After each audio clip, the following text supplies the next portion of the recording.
I'm going to talk about novelty and surprise, and here I really do mean subjective surprise, but objectively subjective surprise, which is to say predictable surprise as a function of individuals and systems experiences. And I'm going to talk about this idea of collective reasoning in the patent system and science and technology more broadly through this generation of surprise. So I run a little center at Chicago called Knowledge Lab. Bill spent some time there, although he's moved on, and some of this work actually is with him. But our purpose here is to kind of do a big data science and technology studies, right? To kind of turn, these textual and other representations and, kind of turn them around to understand the system, and then ultimately to kind of use those as statistical instruments to generate new possibilities, right? And so we're working both in science and technology to generate new patent and scientific possibilities as a function of these tests. Because at some deep level, if one's not able to do better as a function of understanding the system, I'm dubious that we actually understand it at all, right? So I think that actually that second test, I'm not going to spend a lot of time on that test today here, but I actually think it's a strong test and it's important for us to think about. Okay, so I think about patents as a complex system. There are multiple components. They're tightly coupled. There's an emergent phenomena, which is collective attention, advance in products, in the components that underlie them, and the applications to which they're put over time. And I'm going to argue that not only patents, but science technology more broadly constitutes this kind of a system. And that objectively subjective surprise ends up conditioning and influencing the evolution of collective understanding and collective search. And in particular, this idea of the novelty doctrine in patents, and I would say also the novelty doctrine in most journals, not all journals. PLOS One is one of the few journals where they say, please don't evaluate novelty, but in every other one there's an implicit assumption that it's novelty as well as correctness, that this novelty doctrine ends up linking to a collective reaction to a novel construction, which ends up linking to scientific and technological advance. So I'm just going to start out with something totally pedestrian, this notion from Peirce of abduction, right? So this kind of scientist, pragmatist notion of the production of hypotheses based on surprising or theory-defying evidence that kind of comes out of the work of Charles Sanders Peirce, a philosopher and logician and mathematician. So just to kind of refresh us all on where surprise fits in this landscape, if deduction follows this kind of framework, all the beans are from this bag are white, these beans are beans from this bag. The result then by syllogism is that these beans are white. Alternatively, induction, these beans are randomly selected from this bag. These beans are beans from this bag, these beans are white, right? So the idea that we're making generalizations out of specific contexts.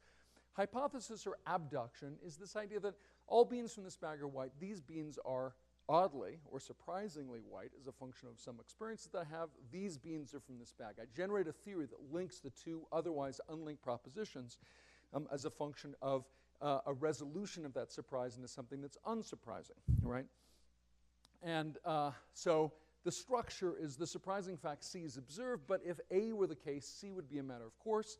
Hence, it's a reason to suspect that A is true. It's a basis for consideration as a hypothesis. And what are conditions for this? It's not just kind of author, inventor, genius. It's basically, it depends on the cultivated position and experiences of those authors and inventors, right? The inventor and author biography, as well as affinity and familiarity with broader theoretical and empirical fields. So I'm going to start off with kind of three empirical chapters. The first, I'm going to look at how to think about measuring novelty as a simulation, a subjective simulation of invention, right? And how it turns out that ends up predicting certain kinds of advance when done in a context-sensitive way in the context of patents. Second, I'm going to kind of go through and say, okay, are there different social and structural forces that condition different generations of surprise? And I'm going to propose a couple. And then finally, I'm going to kind of take that individual level up to a kind of a large scale and say, okay, so how do we think in general about surprise and collective search and discovery? So starting with this idea of measuring novelty by simulating invention, I'm arguing here that novelty is conditional on this contextual inventive process, which may vary actually from place to place in the patent system. So one can imagine a whole host of ways of measuring novelty, right? You could measure novelty as a categorical quantity, right? So it's just like it's a novel thing if it's a new thing. We're going to constitute it as a fundamentally and substantively new thing. However, most things have parts, right? And so often we kind of delve into those parts in thinking about novelty. We think and measure it in the context of complex novelty. And that complex novelty is often a function of a handful of prior things. The two that I'm going to focus on is prior knowledge or art, right? So this thing is new relative to the space of prior art. And it's novel relative to that space of prior art conditional on an assumed discovery or inventive process, right? Which is to say that if it's surprising relative, right, if it's new relative to kind of prior art, but it's kind of the next thing that anybody would do, right, given our understood process of the system, then it's less surprising. And it turns out that lots of people have measured ex-ante novelty in biology and in invention and economics and in sociology and innovation studies over the last, really 30, 40 years in this complex way. But they almost all do it in very different ways, right? So some of those approaches are combinatorial approaches where you're basically measuring things as a function of their presumed combinability, right? The likelihood that they would combine. So this is like, preferential attachment. If something's connecting to lots of things, well, I'm going to, exploit that marginal connection. On the other hand, so this is kind of Lee Fleming and Brian Utsi and a bunch of other work. On the far other side is a kind of, work that the conditions or thinks about novelty is kind of bridging structural holes in some space, right? Which suggests that it's hard to go forward. So if we're going back to the kind of the Lego metaphor, which was taken off the table, but I'm going to bring it back on the table, it might be that we think about combining those Legos as a function of their former connections, or that we think about combining them as a function of the things which are nearby, right? And so these bridging structural holes suggest that the inventive process is a slow incremental process from stage to stage. And something that's neutral or in the middle is a kind of a distance-based novelty, where we simply take the distance of one current thing to some new thing, right? And so we just kind of think of that as an equational distance. Now, it turns out, I'm just going to, and we can also look at other dimensions of this space, but you can unify all these measures in a single measure of a kind of a random walk novelty, where basically the difference between a high velocity search and a low velocity search is just the lambda in the random walk parameter, right? So if inventive discovery and recombination is really cheap, then basically the stationary distribution of inventions and their combinability is their degree, the likelihood that they've combined in the past. If the inventive process is very slow, then it's a function of their being in the same kind of local cluster. And so we try to kind of go through, so there are many examples of all these things which I won't talk about right now. And just to kind of show it turns out across the patent space, no one of these measures ends up dominating, but they dominate within particular spaces, right? So if you look, these are the kind of USPTO technology centers, like kind of super classes, and it turns out you have my shading is not very good here, but it turns out that you have, for example, distance novelty does much better in communications equipment, right? As a way of thinking about the calculus by which people walk through this space and combine, versus a structural novelty approach, which does a much better job in the kind of computer networks space, right? So we basically show the relative intensity with which each of these things end up predicting the mean success of an invention just in terms of the log sites, the kind of the hit inventions, like whether it's in the top 10% of citations, or the variance of citations, right? The likelihood that it's kind of like, if it's big, it's really big, or it's nothing, right? And so this all to say is that it's enormously consequential if you're going to try to assess novelty, that you assess it in a context-sensitive way that's contextually sensitive to the way in which invention takes place in the context of that patent domain. And so it turns out we can show that basically if you look at patents that cite one another intensively, right, they end up having really high correlation in the pattern of kind of novelty assessments that predict mean success, hit success, and the variance of success, right? So basically those things which are tied together, right, which are building on each other intensively, are those things which have the same pattern of novelty. And that pattern of novelty have the same functional relationship with kind of average success, hit success, and kind of the variance of success. And here's our effort where, and Bill did this work, where we basically assessed this lambda across this space, and then we kind of correlated the random walk speed, right, this lambda with each of these measures, right? So you have, on the one hand, kind of atypicality and combinatorial novelty going up with lambda, and structural and distance novelty going dramatically down with lambda over time. So, you know, I mean, it's not the most computationally efficient approach to doing any of these measures, but it really suggests that each of them represent a different kind of space, and one can render much of the variation in a single functional form. So we also, what I'd like to do is to do this on patent examiners. We've measured subjective surprise, however, in the context of review, right? So in PLOS, and we also have NIH grants now, as a function of the papers that you have written and read, we can predict the likelihood that you'll find a new paper, a new grant application surprising, right? So as a function of your being in a certain context, you attribute surprise as a function of these two things, basically the difference of that thing from prior art and its violation of some normal process of moving from prior art to the invention in question. So I'm arguing that kind of these contextual novelty assessments end up shaping assessment. They shape surprise and use within inventive domains. They do that different ways in different inventive domains. So a one-size-fits-all measure will either be the result of cherry picking or will highly distort your findings in the space. Now I'm just going to shift over for one. I don't even know what time it is or when I'm supposed to stop. So you're going to have to. No, are you serious? Okay, well that's half the time that we did before. That's fine. It's okay. So we're going to talk a little bit about social engines of patent novelty and design creation. In this case, I'm going to focus on the size of the team as being an arbiter of the likelihood that something ends up being surprising or unsurprising relative to former assessments. So, you know, there's lots of work on the explosion of teams in patenting as well as in scientific investigation. There's a lot of research on big team benefits. They are just almost all big team benefits for the career rather than big team benefits for the system.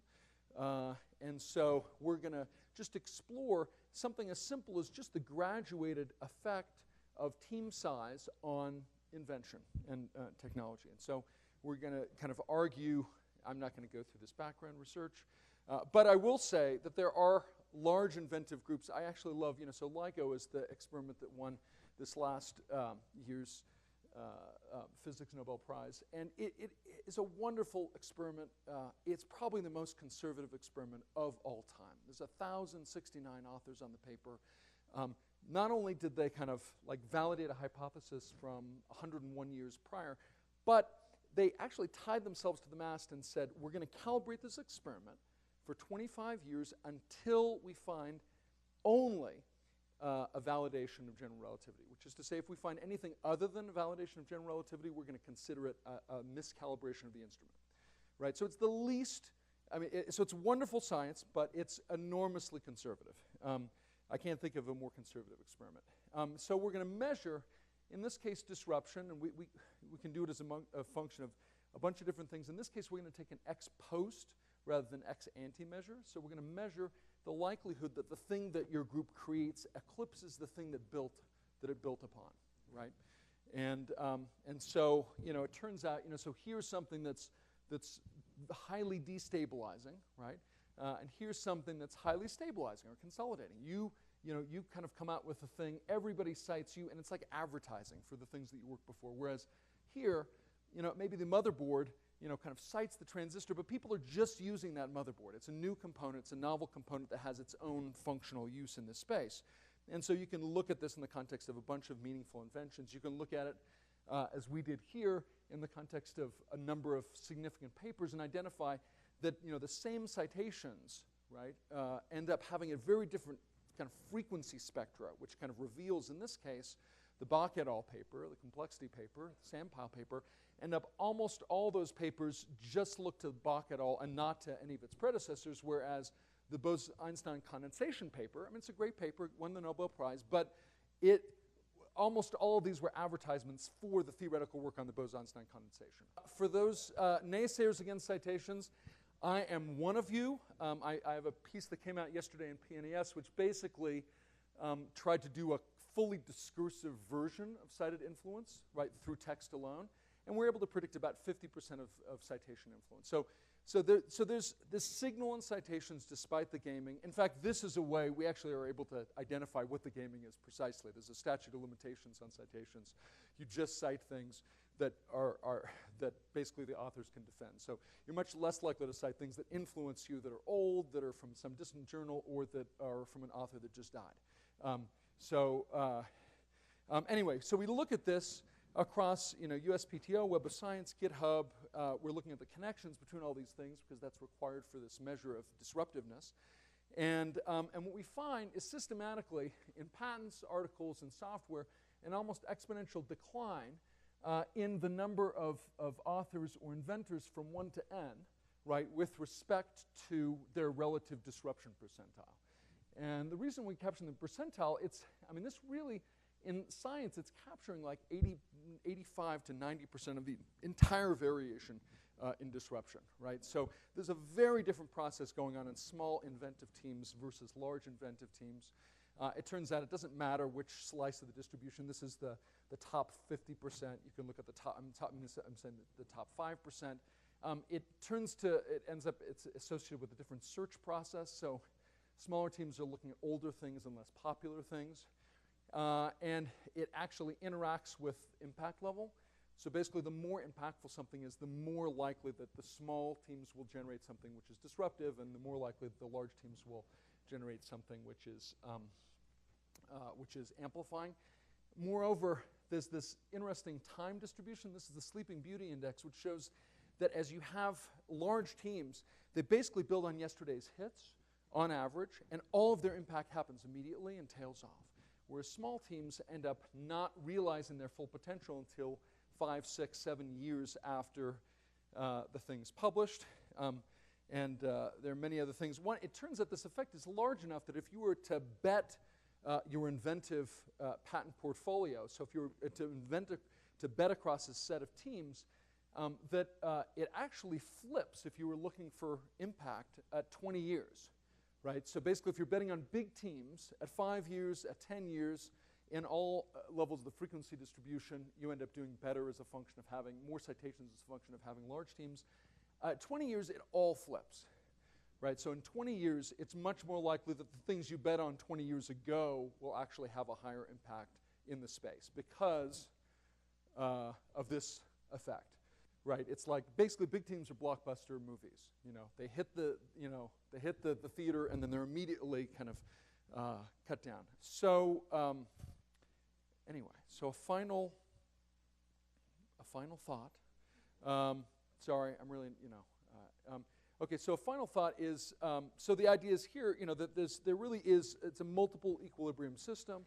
We can show actually that if you titrate the relative size and combination of sizes of teams, that it ends up impacting discovery in different ways. We're working on experimental methods on a number of realistic problem solution settings to identify these causally. But it looks like small teams explore broader spaces and large teams exploit them and shake them down. And there's obviously ways to think about to kind of design systems that would kind of offset the risk associated with small team portfolios. So finally, I'm going to try to put these things together and talk about novelty, collective search, and discovery more broadly. Now, I published a paper in 2015 on this stuff in PNAS, and one of the things that I found, I was looking at chemical combinations, and what I found was that actually when I estimated, so I built a probability model that predicted the likelihood that you would combine any two elements in this system. And what I found was that the U.S. patent system actually looked very much like the Medline system. I thought they were going to look very different. I thought that patents were going to be spread out broadly, and that in science people were going to kind of dive intensively. And it turns out I didn't see any difference. So both patents and Medline were enormously conservative. But then I read this wonderful paper in Science by Benjamin Jones and Mohammed Almanpour, in which they basically are looking at the kind of the one-step distance between basically papers and patents that cite one another, right? And so basically they're arguing here that multicellular living organisms and biochemistry and molecular biology are so close to the frontier, it's no surprise, basically, that they would have the same influence on unfolding patent discovery structures. And so we went back to the drawing board. This is a project with Bill, and we said, okay, how can we build a model that will basically predict all of next year's patents, which is to say, in this case, humbly, just basically every collection of the lowest level of subclasses, right? So, so there's like, whatever, hundreds of thousands of patents. We want to predict all those next year. And so we Bill spent like, well, I won't say how long. It was a little while trying to figure out how, there's all kinds of problems, but doing this mixed membership high-dimensional block model. And in the end, it works beautifully. I'm not going to go through, but I'm happy to discuss how it in fact works. The idea is you have a latent space, right, of these technology classes, and that moves with Brownian motion over time. And at each stage, you basically pull down a hypergraph. And if you do that, kind of dazzlingly, in patents, well, I should say one thing, if you think about these as hyperedges, everything's close in this space, right? Right. So if you think about a paper as like an amoeba like this that crosses these patent spaces, then all of a sudden it's like everything is a friend of a friend in this space, right? Because I can connect to you because we share the same friend, we use the same method, we study the same process, we went to the same high school. Like there's so many ways. Everything is connected to everything else by basically a friend of a friend. If you induce the dimensions in this space, you end up predicting the subparts of this space beautifully, and you end up predicting about 94%. So our AUC is about 0.94 of next year's patents. If you do the same for physics, you get a little more. You get a 0.97. If you do the same for mesh codes in biopapers, you do about 0.96, right? So we're able to predict almost all of next year's basically collections.